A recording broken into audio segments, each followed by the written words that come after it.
Oyentes y las personas que siguen su programa Observatorio Internacional, que se transmite a través de la Voz Andina Internacional, emisora de la Universidad Andina Simón Bolívar. En esta ocasión vamos a examinar un tema muy reciente que está en pleno desarrollo, que es el de los movimientos indígenas amazónicos 2024, agendas de los pueblos ancestrales, situación actual y perspectivas. Para ello vamos a contar con la amable cooperación de Antonio Gómez, un académico brasileño que ya ha formado parte, ya nos ha colaborado en este programa en otras ocasiones, doctor por Universidad de Sao Paulo de Brasil, y que está en una pasantía académica aquí en la Universidad Andina. Él es una persona que conoce no solo las realidades de estos pueblos ancestrales amazónicos, sino también hasta su lengua, y vivencialmente está muy cerca de ellos. Entonces es un observador absolutamente capacitado y que nos va a apoyar mucho para esta nuestra temática. Bienvenido, Antonio. Muchas gracias por ayudarnos a entender y a comprender este proceso a la opinión pública ecuatoriana. En las últimas semanas hemos visto unas movilizaciones masivas, importantes, de las tribus amazónicas desde lugares muy recónditos de la Amazonía, que han convergido en torno a este campamento anual que realizan en Brasilia para mantener, actualizar, presionar evidentemente por sus reivindicaciones básicas.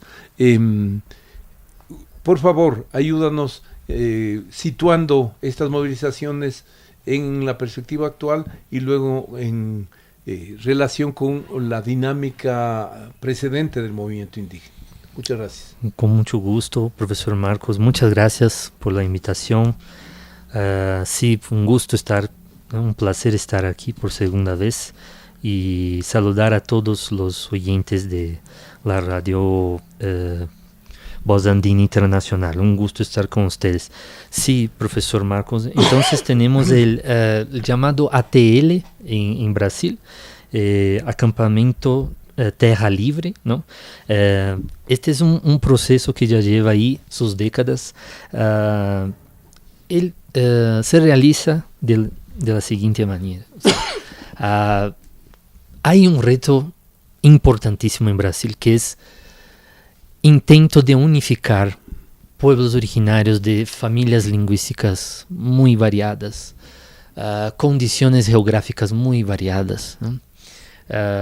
Con pautas muy variadas, en un país grandísimo, como ustedes saben, ¿no? Muy poblado y muy grande también en dimensiones territoriales, ¿no? De extensión. Entonces, la idea es reunir todos los pueblos originarios de Brasil, desde el sur hasta el extremo amazónico, en Brasilia, en la capital del país, y ahí hacen las campanas, ¿no? Y ahí acampan representantes de estas más de 200 poblaciones indígenas. Algunos censos llegan a 300 etnias distintas de Brasil, ¿no? Ahí tenemos, ¿no?, con extrema seguridad, más de 180 lenguas habladas en Brasil, lenguas originarias, ¿ya? Lenguas originarias, y con extrema seguridad más de 200 etnias en Brasil, ¿ya? Y son entonces poblaciones de orígenes muy variadas y con pautas muy variadas también. La idea del ATL es reunir todas estas nacionalidades, ¿no?, en la capital de Brasil e intentar unificar pautas, ¿no?, para una interlocución con el gobierno nacional, ahí en su capital, en Brasilia, ¿no? En donde están los tres poderes de Brasil. Por primera vez este año tuvimos una reunión del Itamaraty, que es ahí la cuna de la diplomacia brasileña, ¿no? Con los líderes del ATL, de esta actividad del acampamiento Tierra Libre. Este es un hito importante, porque por primera vez se debate, además de todos los problemas a nivel nacional, la importancia que tienen los pueblos originarios de Brasil a nivel internacional, con destaque para los pueblos de la Amazonía brasileña. Esto se involucra sobre todo con una innovación de la diplomacia brasileña, de este gobierno Lula, que además de la diplomacia cultural, ¿no? Que hace con que yo esté acá en la universidad, por ejemplo, ¿no?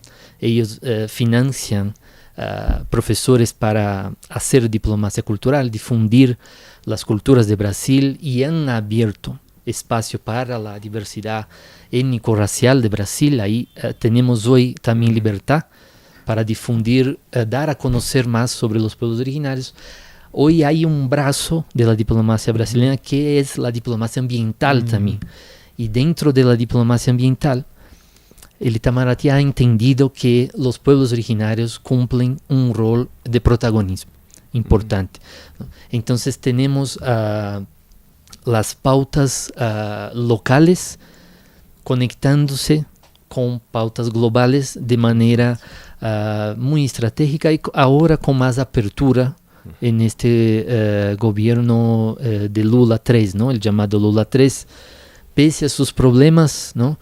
Ha reabierto el diálogo con los pueblos originarios de Brasil. Una primera pregunta, ¿por qué, o sea, nació en 2004 este campamento? Sí. ¿Y cuál fue la motivación allí? ¿Qué se celebraba? ¿Cuáles fueron los factores que llevaron a que arranque esta actividad?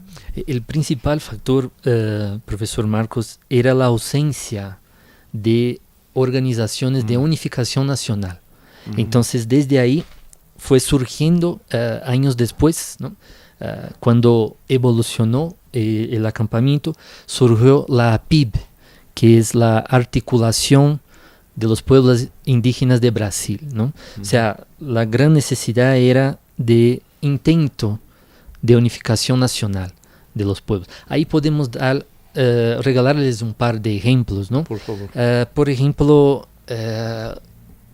los pueblos amazónicos tienen retos logísticos muy importantes, ¿no? O sea, casi no hay carreteras en la Amazonía brasileña, ¿ya? Entonces, esto hace con que las cosas se pongan súper costosas, ¿no? Para que lleguen medicinas convencionales, ¿no? Del Estado a estas comunidades, ¿no? Para que ellos voten en las elecciones. Todo esto se complica por la logística, que es o por agua, ¿no? O por aire, ¿no? No hay carreteras. Entonces ellos siempre han tenido esta preocupación con cómo comunicarse con el Estado Nacional, ¿no? En cambio, tenemos situaciones como de los pueblos guaraníes, por ejemplo, al sureste, ¿no? De Brasil, y también a frontera, ¿no? Con Paraguay, Bolivia, Argentina, Uruguay, ¿no?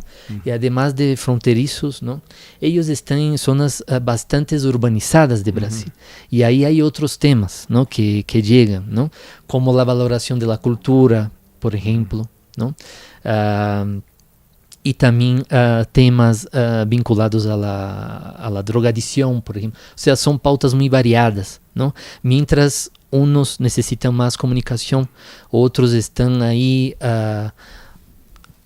prácticamente cercados por millones de ONGs que a veces son predatorias también, en algunos casos, ¿no? Empresas privadas también, ¿no? Que es el caso de los guaraníes. O sea, ellos están en el medio, ¿no? De metrópolis, ¿no? Así como es el caso de São Paulo. São Paulo es una megalópoli, ¿no? Y que también tiene ahí cuatro territorios indígenas dentro de la megalópoli, ¿no?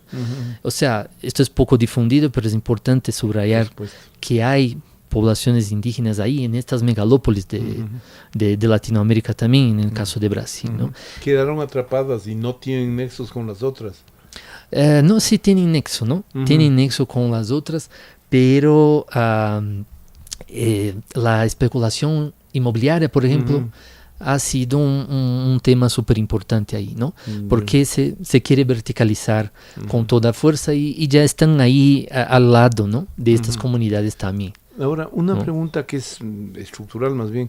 O sea, ¿el Estado brasileño no generó o históricamente instituciones para que se encarguen de manejar este tema, esta temática, y no solo instituciones, sino marcos normativos que regulen este proceso, que apoyen, que fomenten, por ejemplo, las lenguas, la cultura, etcétera, ¿no? ¿Cuál es la situación en este campo? Sí, gracias, profesor, por la pregunta. Así contextualizamos mejor. La política indigenista de Brasil remonta al siglo XX, ¿no? Tras una denuncia de genocidio en la Primera República de Brasil, en Viena, en un congreso de americanistas, se funda el Servicio de Protección al Indio, se llamaba así literalmente, ¿no? El SPI, ¿no? Este servicio hacía parte de ministerios vinculados a la agricultura en la época, ¿no? Y servían para tutelar los pueblos originarios, ¿no? Ellos no tenían autonomía, ¿no? Entonces ahí durante casi todas las décadas del siglo XX, este órgano indigenista sirvió para una política que, bueno, en la literatura, ¿no? Se la llaman de asimilacionismo, ¿no? De integracionismo, ¿no? Que era convertir los indígenas en brasileños, ¿no? Bajo una noción de que ser brasileño era algo muy único, ¿no? Era ser homogéneo, blanco o mestizo, ¿no? Hablar portugués, ¿no? Hoy día tenemos otra mirada, ¿no? Hay varias formas de ser brasileño. Esto es importante porque, entonces, hasta fines de la dictadura militar de Brasil, 84. O sea, exactamente, siguió con este servicio de protección al indio, ¿no? Tutelando a los pueblos originarios. Y entonces ahí, en cambio, se funda la Fundación Nacional del Indio, la FUNAI, ¿no? Y con la FUNAI y también con la Constitución de 88. Ahí tenemos en la literatura lo que se llama el movimiento asociativista de Brasil. Ahí las comunidades tienen autonomía, los indígenas son vistos en cuanto ciudadanos de Brasil, ¿no? Y en cuanto ciudadanos pueden pueden fundar asociaciones cooperativas, o sea, ellos van empezando a tener más autonomía jurídica también, ¿no? Para su interlocución directa con el Estado brasileño. Y entonces ahí se van generando agendas propias de los pueblos originarios de Brasil. Ahí algunos aliados, fueron clave también, por ejemplo, todo el movimiento de la teología de la liberación, ¿no? Claro. Ahí desde Perú, por ejemplo, ¿no? Las ideas de Gutiérrez, sobre todo, llegaron con mucha fuerza. Paulo Freire asociado a ese proceso. Asociado a Paulo Freire, ¿no? Asociado a la educación de adultos, ¿no? En estas comunidades, ¿no? Fueron clave. Lo que quería preguntar era, claro. En ese periodo, ¿se incluye ya temas de reforma agraria o de solución a los problemas agrarios que enfrentaban estos sectores poblacionales? Sí. Hay varios líderes indígenas, incluso durante la dictadura militar, ya hubieron ahí diputados indígenas. Es que la historia fue olvidando, ¿no? Estas figuras, pero tuvimos Mário Juruna, por ejemplo. Es muy común en Brasil el primer nombre de la persona y este segundo nombre es como si fuera el nombre de la etnia, ¿no? Entonces, Juruna es su pueblo, ¿no? Su nacionalidad indígena. Mário Juruna fue el primer diputado indígena de Brasil, ahí durante la dictadura militar todavía, ¿no? Y esto es interesante lo que preguntas, porque una de sus pautas era justamente esto. Los indígenas no eran poblaciones rurales exactamente. Era un intento de diferenciar qué era una zona rural y qué era una tierra indígena, ¿no? Este es un tema bastante importante, sobre todo ahí en los 70, 80, porque todo todo lo que era territorio indígena era visto desde la mirada del Estado brasileño en cuanto zona rural. Entonces, hasta las escuelas eran escuelas rurales. Esto se va cambiando despacio en los 90, con la fundación de las primeras escuelas indígenas, coordinadas por estas asociaciones indígenas, ¿no? Y entonces, hasta hoy, podemos pensar que estamos en esta transición de una mirada del Estado que sea más específica hacia estos territorios indígenas. O sea, tiene especificidades, ¿no?, que son distintas de las zonas rurales. Pero ¿no? eso ya ha logrado o institucionalizarse, aceptarse en la Constitución, en los marcos normativos y en la población brasileña. Sí, sí. Ahí el principal marco normativo es la Constitución de 88. Ahí en la Constitución de 88 hay los derechos, por ejemplo, alfabetizar en su propia lengua, ¿no? El derecho a los flujos migratorios que funcionan bajo dinámicas originarias, ¿no? O sea, todo el plurilingüismo, por ejemplo, que se mantiene en la Amazonía, ¿no? No solamente en la Amazonía brasileña, en toda la Amazonía, se debe en muchas ocasiones a estos flujos territoriales, ¿no? Casamientos que se hacen entre personas de etnias distintas, ¿no? Entonces, hoy día, por ejemplo, hay el marco jurídico de los territorios étnico-educacionales de Brasil, por ejemplo, que tiene esta idea de respetar estas dinámicas migratorias de las poblaciones, esta movilidad, ¿no? Esta movilidad de una comunidad hacia otra, ¿no?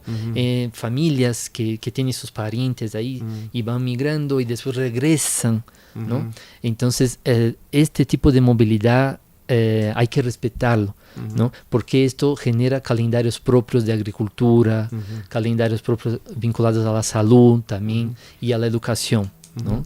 Y también desafíos propios para sus lenguas, porque debe haber, por el tamaño de esas poblaciones, unas lenguas por su proximidad geográfica, urbes, mucho más amenazadas que otras, ¿no? Sí, justamente ahora, profesor Marcos, te agradezco por la pregunta. Estamos en un programa de colaboración continua entre la Universidad de São Paulo en su Facultad de Educación, ¿no?, y comunidades amazónicas, ¿no?,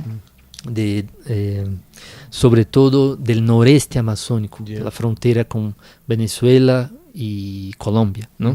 Ahí se concentra la diversidad lingüística de Brasil, ¿no? Estamos ahí en una colaboración que incluso cuenta con profesores del área de educación acá de la universidad, con Alexis Oviedo, con Soledad Mena también, han colaborado, ¿no? Este es un programa de colaboración hacia la lectoescritura en lenguas originarias en estas regiones, ¿no? Este es un reto todavía, ¿no? Este es un reto. O sea, la educación cumple un rol importantísimo para estas comunidades en este juego, ¿no?, de tradición y innovación de sus culturas. Y esto me parece importante, profesor, porque en todos estos temas lo que me parece que está de fondo es en estas relaciones de los pueblos originarios con el Estado brasileño. Hay términos clave que trabajan con la traducción conceptual, ¿no? O sea, hay cosmovisiones muy distintas de todas estas etnias, ¿no? Incluso que las hacen que se movilicen durante el territorio, ¿no?, a lo largo del territorio, que migren y todo, ¿no? Y entonces, por ejemplo, la educación, la noción patrimonial, la noción de medio ambiente, son conceptos clave para una relación más respetuosa entre indígenas y no indígenas. Esto ha sido difundido desde la educación propia, ¿no?, y desde las asociaciones indígenas, ¿no? O sea, la agenda propia de los pueblos originarios ha trabajado de modo a pensar cuáles son estas claves, ¿no?, cuáles son estos conceptos que los pueblos originarios tienen que manejar de modo a relacionarse mejor con el Estado brasileño. Y de igual manera el Estado también le toca conocer mejor toda esta diversidad de cosmovisiones. Ahí también, no hay un retraso en el avance del Estado brasileño en esos procesos. Sí, yo les diría que ha avanzado mucho en términos de educación propia y en salud, por ejemplo, se siente mucho estas barreras conceptuales, ¿no? O sea, hay mucha necesidad de formación, sobre todo de los técnicos de salud que no son indígenas, ¿no? Que tengan más apertura para la medicina tradicional de estas comunidades, ¿no? Para respetar estos tiempos que son variados, ¿no? Los tiempos, los calendarios son muy variados, ¿no? Entonces, sí, sobre todo en la forma como el Estado trata la salud indígena, creo que está un poco más retrasado. Yeah. Pero sí. una cuestión, en esos procesos, básicamente las dimensiones que se han privilegiado, se han puesto más énfasis, son las lingüísticas, las culturales, sí. las de costumbres, etcétera, pero nunca se ha manejado como se hizo acá en el Ecuador, el tema más bien sobre plurinacionalidad. Sí, o sea, estos conceptos han llegado, estos conceptos vienen desde Ecuador, ¿no? Ecuador es una vanguardia importante, ¿no? Para los pueblos originarios, y conceptos como el de buen vivir y también lo de plurinacionalidades, ¿no? Han llegado a Brasil, ¿no? O sea, el rol del acampamiento Tierra Libre, por ejemplo, es difundir estas nociones, ¿no? Es también difundir qué hay de interesante de toda la región latinoamericana, ¿no? Pero sí, esto ha funcionado a nivel asociativo, sobre todo, ¿no? Estas nociones han llegado y las asociaciones han intentado trabajar con estas ideas. No llega todavía al Estado brasileño. Lo que ha llegado al Estado brasileño, ¿no? Que desde nuestro contexto es una conquista, es por primera vez el Ministerio de Pueblos Originarios, ¿no? A eso iba a ir. Sí. O sea, en esa evolución lenta, no exenta de conflictos, entiendo, o de estos procesos, el Estado brasileño y la sociedad brasileña han llegado a incorporar un reconocimiento, un respeto, reconocimiento del espacio propio, de la autonomía propia, de las demandas propias de esos sectores, y digamos que se expresen en instituciones, en normas, o todavía es un campo a lograr. Sí, es un campo a lograr siempre, creo, ¿no? Te agradezco por la pregunta también. Hay formas tímidas de reconocimiento, sobre todo a nivel cultural, como bien comentaste tú, ¿no? Por ejemplo, han sido reconocidas lenguas cooficiales en ciudades de Brasil, ¿no? Este es un movimiento que se amplió también para comunidades inmigrantes también, ¿no? En el sur, en el sureste de Brasil, pero que empezó con las lenguas originarias, por ejemplo, ¿no? Entonces ahí hoy tenemos varias ciudades de Brasil que tienen, además del portugués, una o más lenguas originarias en cuanto cooficiales. Ahí, desde el Estado, ahí hay un deber de tener que comunicarse también en estas lenguas con las comunidades, si ellas le exigen, ¿no? También tenemos así algunos episodios simbólicos que son muy recientes. Por ejemplo, por primera vez se incorporó un escritor indígena en la Academia Brasileña de Letras, ¿no? Por primera vez, ¿no? Ailton Krenak, ¿no? Que es un escritor y pensador indígena súper importante en este proceso de construir los artículos que están ahí en los derechos indígenas de la Constitución de 88. Ailton Krenak fue uno de los protagonistas ahí. En verdad, los pueblos originarios fueron protagonistas de la Constitución de 88. Y ahí hay temas interesantes, porque líderes como Ailton Krenak, por ejemplo, sustentaban ideas más o menos así. Nosotros no necesitamos sindicatos indígenas, por ejemplo. O sea, no somos trabajadores, no somos pobres, no somos rurales. Somos otra cosa y tenemos que construir qué somos en cuanto a organizaciones, ¿no? Entonces, siempre por este proceso de diferenciarse, ¿no? También los movimientos han tenido muchos retos, sobre todo para comunicarse. Ahí llego a tu pregunta, a la población, a la sociedad mayor, ¿no? Ahí también hay este tema importante, ¿no? O sea, cómo la sociedad mayor mira a los pueblos originarios. Así, por decirte así de manera bien clara, ¿no? En Brasil, tampoco la población afro-brasileña, que es gran parte, ¿no? Mayoritaria, ¿no? Es al revés de los países vecinos, ¿no? Así es. Entonces, tampoco la población afro-brasileña es reconocida así por la sociedad mayor, ¿no? Y los indígenas, la noción que tenía la población nacional era de que ya no existía más, ¿no? Entonces, por ejemplo, el año 2000 fue súper importante, porque el año 2000 era el año de la memoria de los presuntos 500 años en el caso brasileño, de la colonización portuguesa, ¿no? Ahí, por ejemplo, fíjate que en Brasil no utilizamos el término conquista, como en la historiografía, ¿no? Latinoamericana en general. Utilizábamos hasta entonces el término descubierta. Entonces eran 500 años de descubrimiento de Brasil. En el año 2000 el movimiento indígena pasó a reclamar y pasó a cambiar este nombre, ¿no? O sea, tenemos que pensar que no fuimos descubiertos. Que estaban aquí mucho antes. Eso, exactamente, ¿no? Entonces, desde ahí hay trabajos, pero siempre a nivel educacional, ¿no? O sea, los escritores indígenas, por ejemplo, ¿no?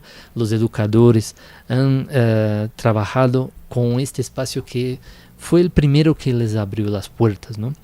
El trabajo con la educación, ¿no? Con la literatura infantil, lectura para todas las personas, ¿no? Trabajar con los niños, ¿no? Trabajar con la diversidad étnico-racial desde la niñez, ¿no? Con la literatura infantil, ¿no? Pero esto se vincula a otro factor también, que es la oferta de educación superior a los pueblos originarios. ¿Por qué te comento esto? Porque a mí me parece que la oferta de educación superior influye mucho en las áreas en las cuales ellos ocupan de espacio, ¿no? Político después. Entonces, ¿no se planteó, como acá, o la necesidad de construir una universidad indígena? Sí, se ha planteado, ¿no? Pero en general, entonces ellos se forman en áreas de educación. O sea, son profesorados, ¿no? Licenciaturas interculturales, ¿no? Incluso en estas propuestas más indigenizadas, ¿no? Ellos se forman en educación, básicamente, ¿no? Casi no tienen espacio para formarse en salud, en términos de gestiones de territorio, ¿no? Entonces, por esto también yo siento que han actuado más bien en ámbitos educacionales. Y hay las tensiones que existen también en nuestras regiones entre esos territorios, de esas comunidades y los gobiernos descentralizados. Sí. Bueno, ahí lo que pasa es que las organizaciones indígenas, ¿no? Son así la gran conquista entonces de este movimiento, ¿no? Entonces ellas a veces tienen muchos retos de interlocución con todos los órganos públicos, ¿no? ¿Por qué te digo esto, ¿no? Porque, por ejemplo, las organizaciones indígenas lograron una autogestión de las escuelas indígenas. En cambio, los órganos públicos, o sea, secretarías, ¿no? Y ministerios también, ¿no? Estoy aplicando a la educación, pero podemos aplicar esto a la salud y al territorio, ¿no? Los órganos públicos, pese que reconozcan por ley, ¿no? El derecho a toda la operación específica, ¿no? De todas las actividades, ¿no? En muchos casos, ¿no? Lo que los órganos públicos hacen es convertir los derechos de la autonomía en deberes. Les voy a dar un ejemplo claro sobre esto, ¿no? Entonces, una escuela indígena de Brasil tiene derecho a trabajar de modo plurilingüe, ¿no? tiene derecho a su calendario propio, ¿no? Ujú. Sus formas propias de alimentación, por ejemplo, ¿no? Pero lo que pasa es el siguiente, en muchos casos los órganos públicos, ¿no? Ellos no priorizan trabajar con las pautas de estas escuelas, ¿no? Lo que ellas necesitan, Ujú. si todo esto se está cumpliendo, ¿no? En realidad los órganos públicos han trabajado de modo a no reconocer, o sea, Como generar, estándar, un modelo nacional. sí, al fin y al cabo funciona un estándar. ¿Por qué? Porque cuando una escuela tiene un currículo diferente, el órgano público no valida. ¿Sí? Entonces siempre no valida, ¿no? Siempre encuentra medios de no reconocer, de no validar la operación, ¿no? El cotidiano diferente, ¿no? de estas comunidades, ¿no? Ahora, entonces, en estas últimas 3 décadas y media, asistimos a un proceso de creciente autonomía e interlocución con las autoridades, con los gobiernos centrales de sus diferentes instancias en el movimiento indígena brasileño, sí, en general. Sí, esta es tal vez la gran conquista desde el acampamiento Terra Libre, ¿no? Los últimos 20 años. O sea, con el acampamiento y ahí con la APIB, que es la articulación de los pueblos originarios de Brasil, esta es la idea, o sea, intentar unificar, ¿no? Algunas pautas que sean prioritarias para todos los pueblos y dirigirlas directamente al Estado Nacional. Ahora, en el cotidiano de estas comunidades sigue siendo un problema, ¿no? O sea, este diálogo directo con los estados, ¿no? Por esto, gran parte de estas comunidades viven de proyectos. Siempre solemos decir esto, o sea, las comunidades indígenas de Brasil son muy dependientes de proyectos para sobrevivir. ¿Financiados por el gobierno brasileño o por cooperación internacional? Sí, ahí la cooperación internacional ha cumplido un rol muy importante, sobre todo cuando tenemos gobiernos que no tienen diálogo abierto con los pueblos originarios. Los organismos internacionales son los que apoyan muchísimo, ¿no? Y estamos hablando en términos de financiación y también de apoyo político, ¿no? Ahora, el movimiento indígena brasileño no se ha planteado nunca el construir su propia dimensión política, como es el caso de Ecuador, con Pachacutic. Sí. Y lo han hecho. Se ha planteado, pero todavía no ha salido en elecciones, ¿no? Todavía no ha salido en elecciones. Pero hay muchas propuestas. Esta fue una de las propuestas iniciales de Ailton Krenak, de tener un componente, una voz política propia. Sí. ¿Y cuáles son los ejes de esas agendas de estos pueblos en esta autonomía creciente que van logrando? Las principales, ¿no? La principal es la territorial. O sea, sin territorio no hay salud, no hay educación, no hay existencia, como dijiste, ¿no? Por esto, el debate sobre el marco temporal ha sido importante en Brasil, ¿no? Así, bueno, no soy experto en términos jurídicos, pero así, básicamente, ¿no? Para explicar al público, ¿no? El tema del marco temporal es lo siguiente, o sea, las partes más conservadoras, sobre todo del Congreso brasileño, ¿no? Del legislativo, ¿no? Brasileño, ha planteado este marco temporal para que todas las comunidades que no han tenido territorios, ¿no? definidos así. En la práctica lo han tenido, sí, pero sin reconocimiento público estatal. Esto llamamos en Brasil de homologación, ¿no? Exacto. Antes de 1988, ¿no? Ahí tenemos el marco temporal con el año de 1988. O sea, los que antes de esto no han tenido, ¿no? Los territorios homologados no tendrían presuntamente derecho a reclamar más territorios. ¿Y eso excluye, ¿no? a qué porcentaje aproximativamente de la población indígena brasileña? podríamos seguramente decir que mitad de la población, ¿no? Porque más de la mitad de los pueblos originarios de Brasil todavía están en proceso de homologación de tierras indígenas. Entonces ese es un espacio de disputa, y que disputa cada vez más compleja, como lo muestra ese video de Somos Guardianes que se presentó por la competencia con actores ilegales como los minería ilegal, como los traficantes de personas y de madera, etcétera. Entonces es un espacio en disputas. Sí, exactamente. El tema de la tierra indígena Yanomami creo que plasma, ¿no?, este contexto, ¿no? Es un territorio homologado, reconocido, ¿no? ¿En qué provincia, departamento? Está en la provincia de Roraima, sobre todo, ¿no? En donde explotó esta crisis, ¿no?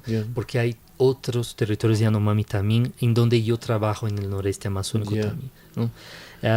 Ahí, por ejemplo, tenemos un territorio que es reconocido, homologado, ¿no?, por el gobierno. Pero que no son permanentemente penetrados, amenazados por estos actores, el agronegocio, etcétera, la minería ilegal. Porque no hay, digamos, los pueblos indígenas no tienen sus propias fuerzas, ni el Estado tiene una presencia suficiente para forzar el cumplimiento de esas fronteras, ¿no? No, sí, lo que pasa es el siguiente: hubo un olvido, ¿no? De todo el trabajo indigenista en el gobierno anterior, sobre todo, y con el tema pandémico también. Estas comunidades estamos tratando de un tema de gestión territorial, ¿no? Claro. Estuvieron ahí más aisladas en términos de seguimiento, ¿no?, de las autoridades, ¿no? Entonces se explota la crisis de desnutrición de la población Yanomami debido a desplazamientos, ¿no?, o sea, a migras forzadas por cuenta de la presión de mineradores ilegales, ¿no? O sea, hay posibilidades de minería legal en Brasil también, ¿no? Y esto también es un debate interno, ¿no?, entre las comunidades, pero sí hay los que advocan por esto también. Pero estamos hablando aquí de minería totalmente ilegal, ¿no? Esta minería ilegal llega con fuerza, ¿no?, en Roraima, que está en una zona de frontera con las Guyanas y con Venezuela. Ellos llegan y van expulsando los Yanomami de sus tierras.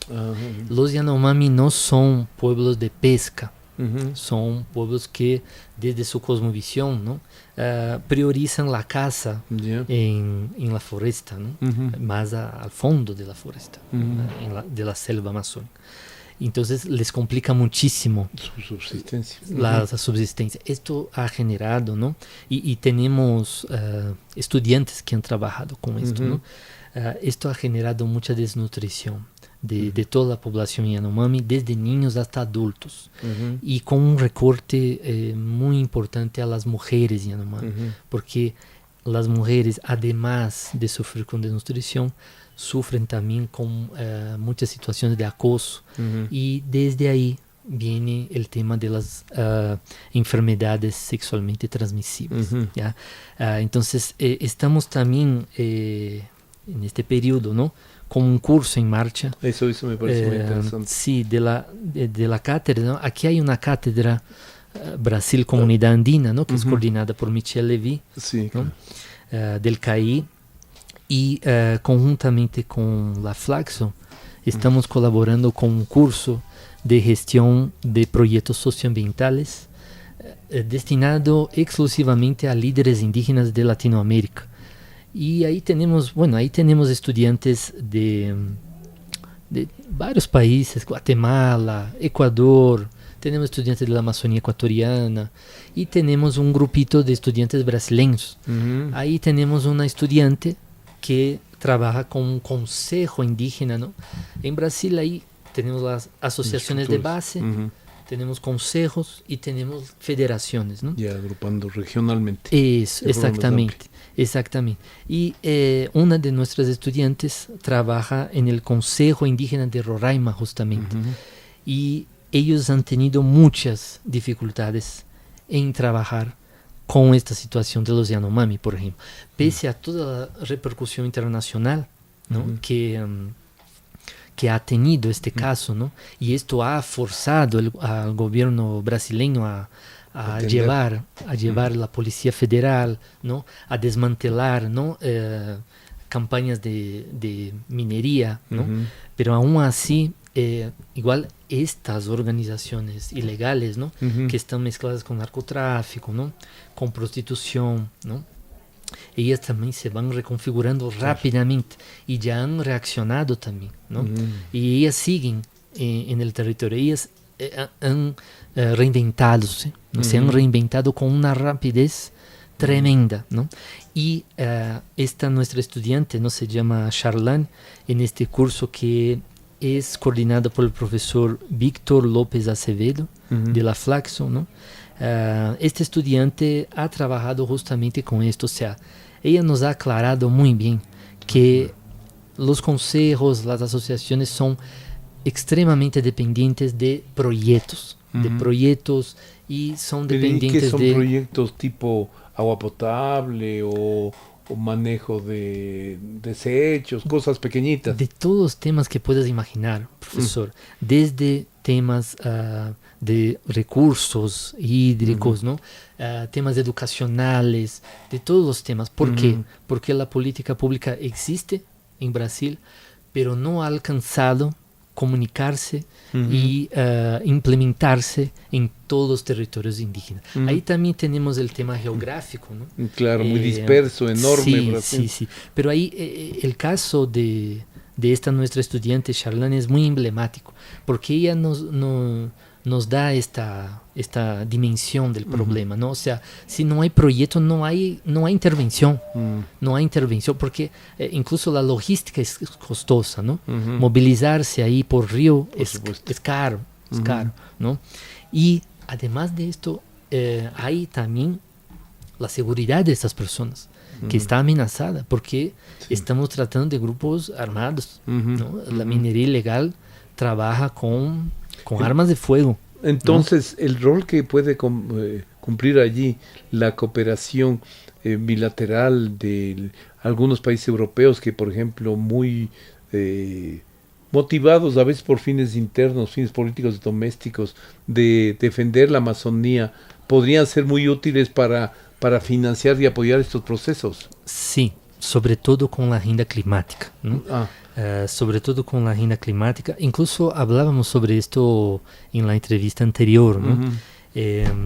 Incluso fue una de las primeras pautas de este gobierno actual de Brasil, de Lula 3, ¿no?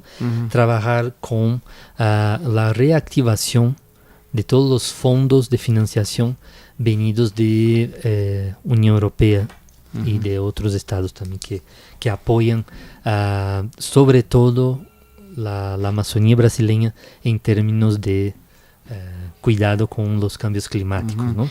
Y entonces esta meta estratégica, digamos, de unificar está en curso, pero ha avanzado mucho con las administraciones de Lula antes o del PST, y luego la interrupción de Bolsonaro, y ahorita está retomando. ¿Hay perspectivas de que eso siga consolidándose? Sí, sobre todo en la Amazonía brasileña, porque tú sabes bien, ¿no? La Amazonía tiene una protección especial. Así es. Desde los organismos internacionales. Entonces hemos notado que sobre todo en la Amazonía, o sea, entre los pueblos originarios amazónicos de Brasil, esta agenda combinada con la agenda internacional ha funcionado mejor, ¿no? Es muy interesante esto, profesor, porque incluso podemos dar ejemplos aquí con estas publicaciones. Excelente. Para publicar estas obras, por ejemplo, son obras de diagnóstico socioambiental, ¿no? Esta, por ejemplo... De regiones específicas, pequeñas. Son todas amazónicas, ¿no? De Brasil. Esta, por ejemplo, es basada en un sendero, ¿no? Por la selva, con ancianos, conocedores, ¿no? De la selva. Para publicar esto, tuvimos que plantearlo desde universidades con proyectos específicos, ¿no? No hay, por ejemplo, una línea de publicación continua de recursos educacionales. ¿Existe ese ministerio del indígena todavía? ¿O ahora esto está en educación? No, esto sí, justamente, este sería un tema de hoy día, ¿no? Comunicación de los pueblos originarios, del Ministerio de los Pueblos Originarios con el Ministerio de Educación. ¿No? Pero ¿y cómo han funcionado históricamente, aquí en el Ecuador no mucho, estas coordinaciones entre dos o más instituciones? El gran problema, profesor, con toda sinceridad, es lo siguiente, es que toda esta coordinación depende de líderes indígenas que conozcan muy bien ambos mundos, el mundo legal, legislativo, nacional, ¿no? Brasileño, y el mundo indígena, ¿no? Para conocer ambos mundos y comunicar también ahí a sus bases, ¿no? ¿Qué está pasando? ¿Cómo es este tiempo institucional que también tiene sus burocracias, sus ritmos, ¿no? Y cuando hay, por ejemplo, una conquista como un Ministerio de Pueblos Originarios, si por un lado, entonces ahí tenemos muchos líderes que tienen más espacio, más voz a nivel nacional, a nivel regional se pierden muchas lideranzas también, muchos liderazgos, ¿no? Pero ¿ha sido capaz en el movimiento indígena ecuatoriano, no tanto, pero por ejemplo, de asumir esa formación de recursos humanos capacitados para manejar esas diferentes temáticas y formarlos como una misión de las instituciones, de las organizaciones, de las comunidades, para tener sus propios respaldos, ¿no? Sí, justamente, profesor. Creo que este es un tema que involucra muchísimo a nosotros, o sea, la educación superior. Claro, la universidad, la academia. Entonces, lo que las organizaciones indígenas han evaluado es justamente esto. Es necesario más formación de recursos humanos, cuadros. De sus propios cuadros. Y ahí las universidades son aliadas estratégicas, ¿no? Entonces, por ejemplo, ¿por qué les comento esto? Volvamos al curso de lectoescritura. Este es un primer curso, claro, es básico. Dirigido, esto es básico, es educación básica, ¿no? Dirigido, ¿no?, a las comunidades directamente, ¿no? Es un curso totalmente en línea, ¿no?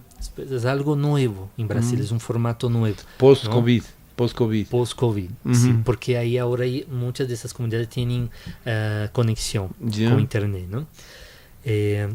Uno de los primeros encaminamientos es este, o sea, no se puede quedar por ahí. Ustedes de educación tienen que hacer algo para promocionar cursos de gestión. Necesitamos cursos de gestión de proyectos, porque tenemos que hacer los proyectos. ¿El BNDES no es una fuente de financiamiento potencialmente útil para esto o no? Sí, pero en la práctica no hay la capacidad de política, la presión para en términos demográficos para conseguir esos recursos. Sí, en la práctica, profesor, con toda sinceridad, todo este presupuesto se ha concentrado en grandes empresas de Brasil. Y ahí estamos hablando de grandes empresas que mueven montos que financian equipos de fútbol, por ejemplo, ¿no? Desafortunadamente, esto no ha sido prioridad del BNDES, ¿no? Desafortunadamente, ¿no? Entonces ahí los fondos internacionales han cumplido un rol importantísimo. Básicamente que de ONGs, iglesias, sí, bilateral de algunos países. Las llamadas alianzas por el clima, ¿no? Ahí tenemos muchas fundaciones de Austria, de Noruega, ¿no? Que han apoyado, pero ahí se queda concentrado en la Amazonía brasileña también. ¿No? Y estas cosas de, por ejemplo, producción para comercio justo, ¿también ha sido apoyada? ¿Ha surgido? ¿Es importante entre estos sectores de comunidades indígenas? Sí, ha crecido. Pero todo esto implica información de recursos humanos, ¿no? O sea, la necesidad de tener una cercanía con el sistema de educación superior ha sido fundamental. Y las universidades más grandes, la de Sao Paulo, no tienen delegaciones o filiales, sucursales de sus universidades que atiendan estas regiones, este segmento poblacional? Este es un importante tema, profesor. La primera universidad a plantear esto y a implementar esto fue justamente la Universidad de Brasilia. Yeah. O sea, la cercanía con el acampamento también, ¿no? Porque motivos. ahí está la presión, ¿no? Uh-huh. En la capital. La Universidad Nacional de Brasilia, la UNB, ¿no? Ahí planteada por Darcy Ribeiro, ¿no? Uh-huh. Ella fue la primera a implementar las acciones afirmativas ahí en todos sus cursos, ¿no? O sea, este es un flujo importante. O sea, ahí los indígenas salen de sus territorios y se van a Brasil a estudiar. Uh-huh. Y ahí también se pierden liderazgos dentro del territorio. Con su población. Exacto. Uh-huh. Y ahí tú mencionas otro flujo importantísimo, que es más reciente en Brasil, de las universidades hacia los territorios, ¿no? Uh-huh. Entonces, hoy día las licenciaturas interculturales, gran parte de ellas son en loco, son uh-huh. ahí uh-huh. dentro de los territorios originarios, uh-huh. ¿no? Pero lo que pasa es que con el tema del COVID, esto se dañó, se frenó, ¿no? Uh-huh. Porque era necesario, ¿no?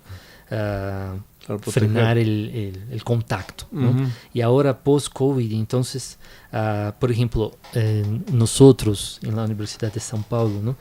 Hemos utilizado los recursos educacionales en línea uh-huh. para traer estos primeros cursos que son piloto en verdad, ¿no? Uh-huh. Son cursos más bien teóricos, pero que ya tienen ahí, ya están mirando a actividades en loco, ¿no? Uh-huh. A cursos en loco. Uh-huh. O sea, estamos intentando trabajar de modo complementario, uh-huh. con cursos en línea de formación más bien teórica y cursos más prácticos en formatos más bien de talleres uh-huh. ahí dentro de las comunidades. Pero, otra cosa, perdón, sí, apenas para concluir, otra cosa, la actividad en línea sería en este formato de vinculación universitaria uh-huh. para difundir la posibilidad de que los indígenas ingresen en el pregrado uh-huh. y posgrado de las universidades. Uh-huh. O sea, ahora el reto es trabajar de modo que los tres, ¿no? Los tres pilares de la universidad pública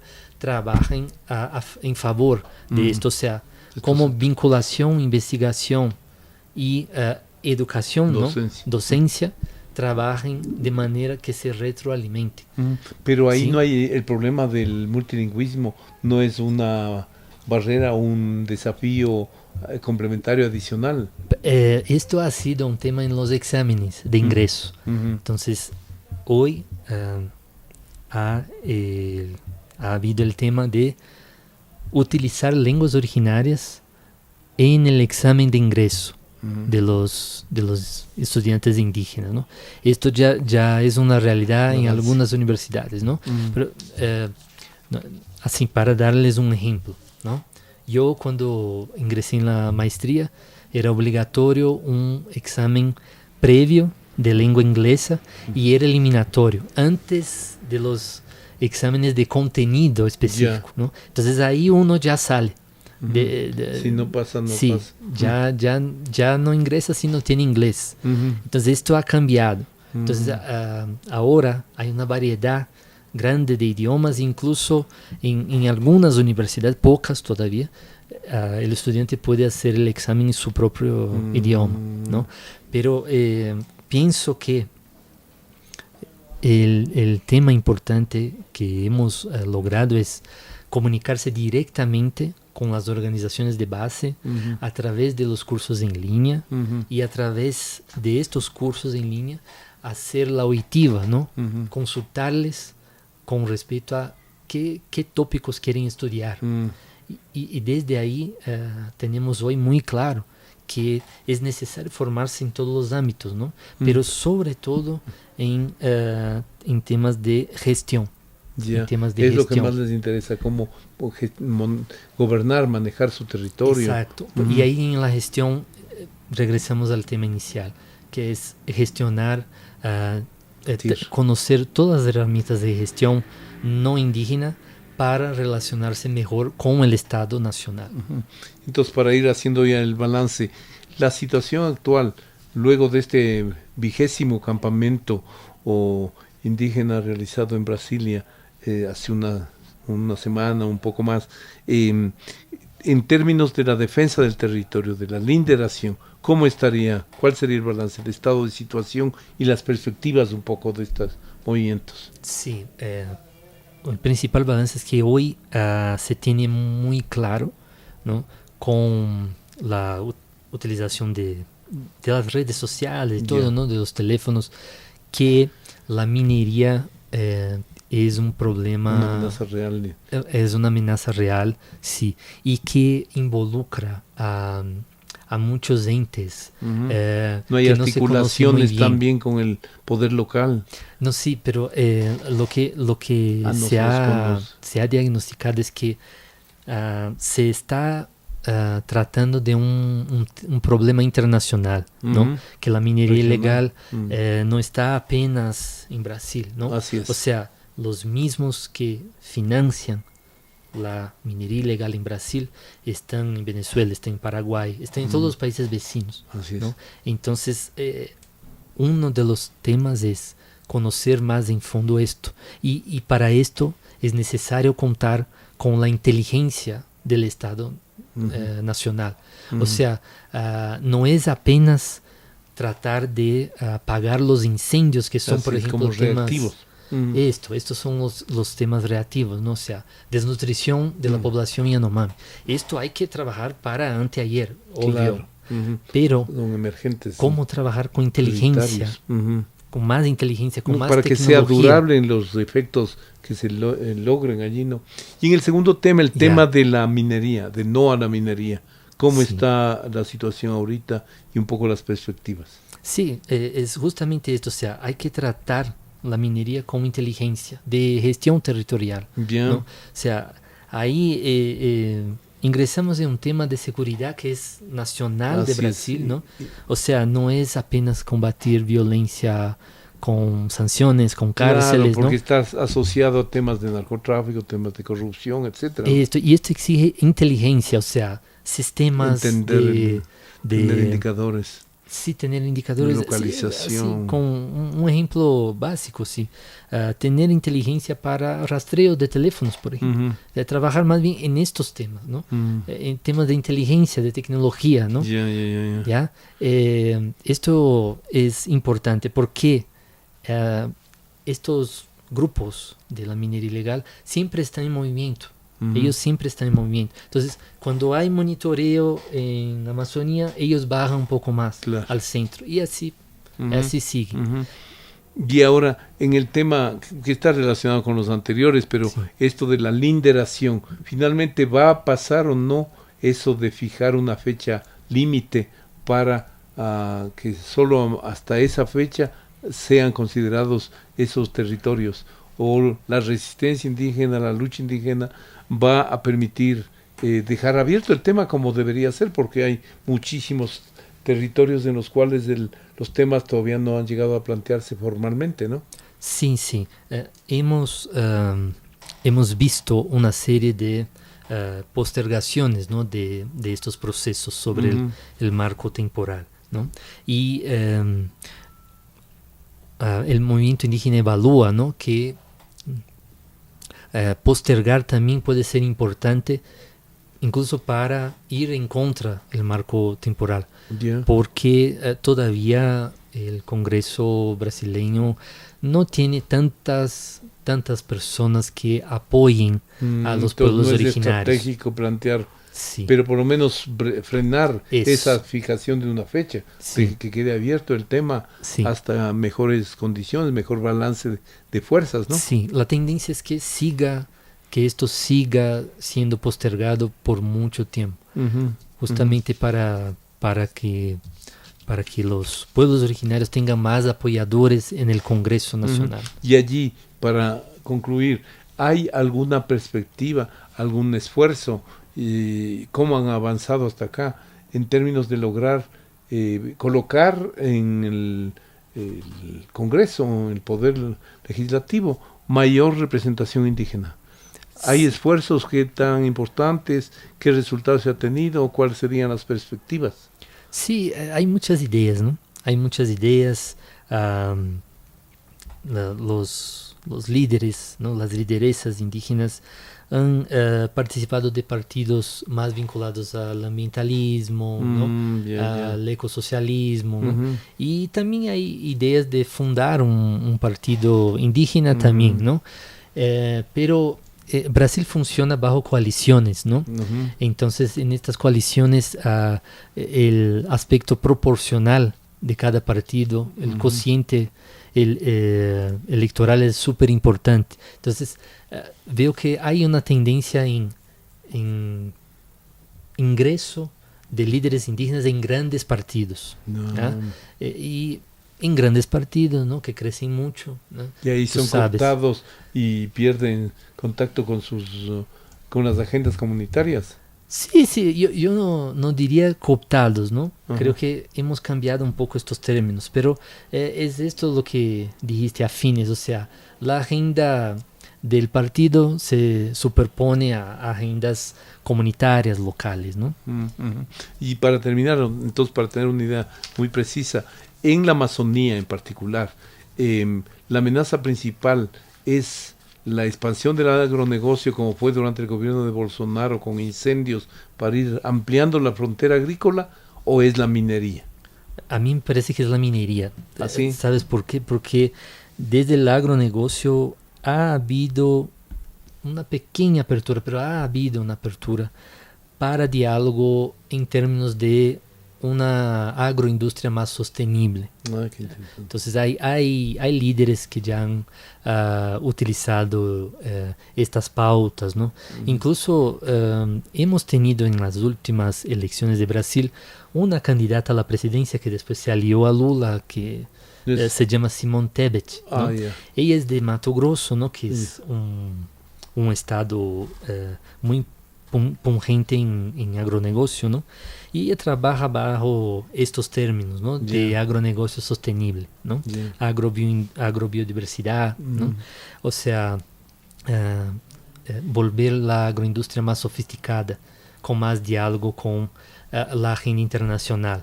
Entonces ahí veo que despacio, ¿no? Van apareciendo líderes que quieren convergir con agendas que también coinciden con los indígenas. Ahora, la minería es un ente con el cual muchas veces no se puede dialogar, ¿no? En absoluto. Sí, entonces veo que es más peligroso. O sea, finalmente tú verías que la situación, las perspectivas de esta búsqueda de autonomía, de impulsar su agenda por parte de los movimientos indígenas amazónicos y del conjunto de Brasil, están mejor situadas que a comienzos del siglo. Seguramente. Y en esto está implicado también que han ingresado más en las universidades, han estudiado para conocer mejor estos conceptos del Estado Nacional. O sea, han estudiado de modo a intentar comunicarse mejor también con el Estado Nacional.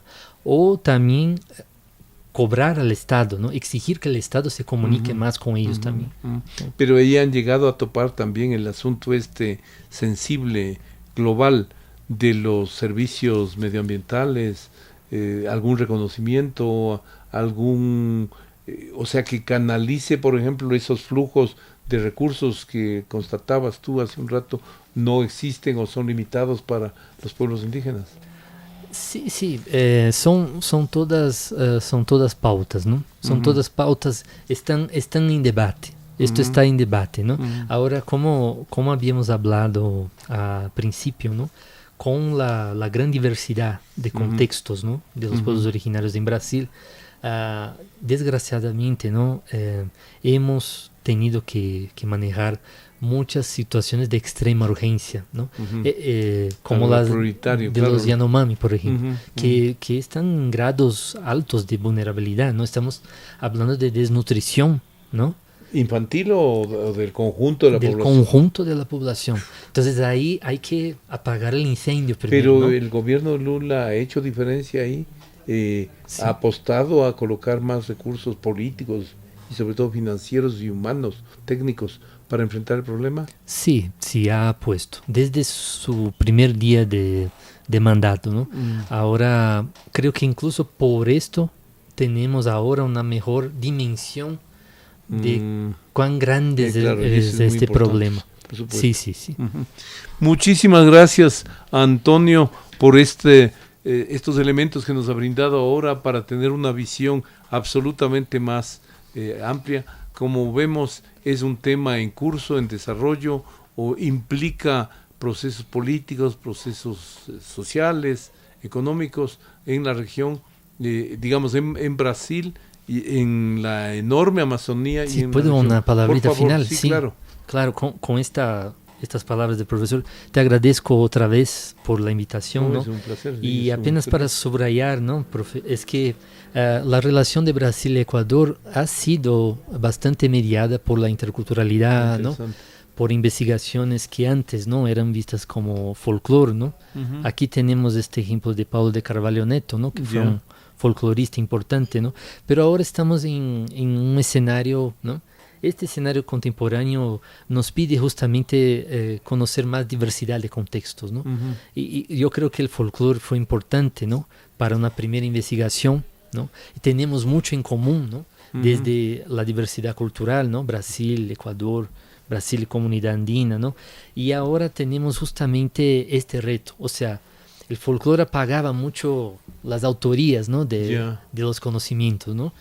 Y ahora tenemos esto, o sea, con los indígenas más presentes en las universidades, investigando, ¿no? Uh-huh. Trabajando cada vez más en otras carreras que no apenas en educación. Uh-huh. Ellos han tenido más autoría, ¿no? Más producción autoral. Uh-huh. Y esto me parece súper importante para el diálogo directo, ¿no? De los pueblos originarios con el Estado brasileño. Y muchas gracias otra vez. Muchas gracias. Como hemos visto, la cátedra Brasil, Comunidad Andina, de la universidad, este programa tratamos de aportar algunos elementos dentro de esos objetivos. Muchísimas gracias, será muy grato vernos en una próxima oportunidad.